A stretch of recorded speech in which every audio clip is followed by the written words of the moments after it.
भजनलाल और वसुंधरा राज्य की जोड़ी बदलेगी अंता का चुनावी समीकरण। जी हाँ, राजस्थान का अंता चुनाव का माहौल हर दिन बेहद दिलचस्प मोड़ लेता जा रहा है।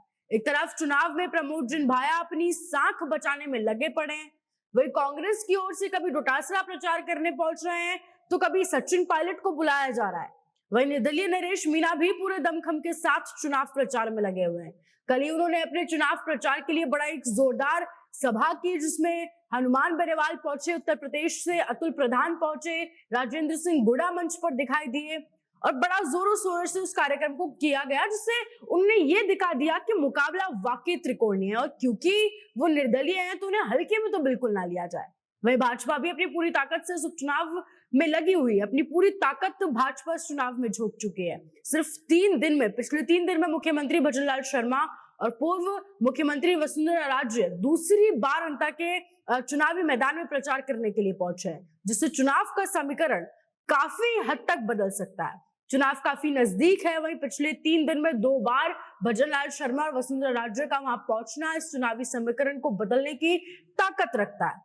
वसुंधरा राजे के लिए उपचुनाव देखिए बेहद महत्वपूर्ण भी है और वो इस चुनाव में अपना पूरा दमखम लगा रही है, इसलिए गली गली घूम रही है। क्योंकि देखिए ये वो जो पूरा क्षेत्र है, झालावाड़ बारावाला, वो जो सारा पूरा क्षेत्र है, वसुंधरा राजे उसी गढ़ से आती हैं, वहां की महारानी उन्हें कहा जाता है। तो झालावाड़ और बारा, ये जो सारा क्षेत्र है वो महारानी का क्षेत्र है। उनके बेटे दुष्यंत कई बार लगातार सांसद वहां से रहे हैं।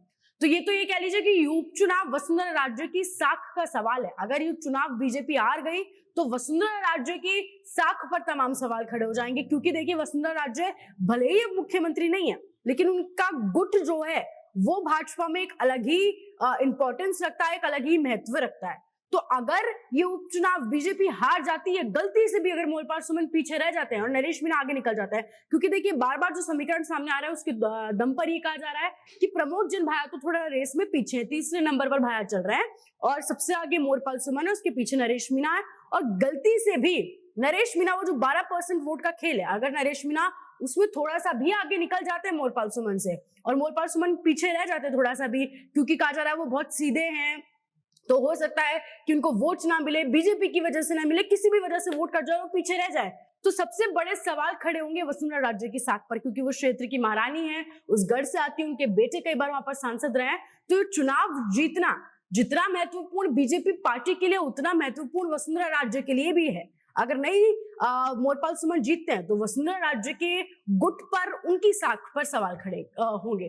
तो अब क्योंकि 3 दिन में दूसरी बार मुख्यमंत्री भजनलाल शर्मा और पूर्व मुख्यमंत्री वसुंधरा राजे वहां पर पहुंची हैं, तो चुनावी समीकरण काफी हद तक बदल सकता है।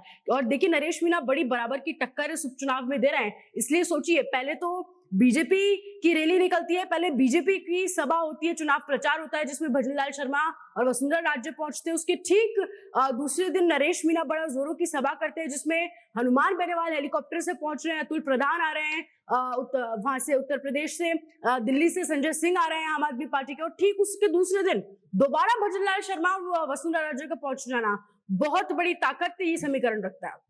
तो आप क्या सोचते हैं, कौन इस चुनाव में फतेह करने वाला है? क्योंकि परसों तो चुनाव है ही। हमें कमेंट सेक्शन में जरूर बताएं और ऐसे जुड़े रहे के साथ।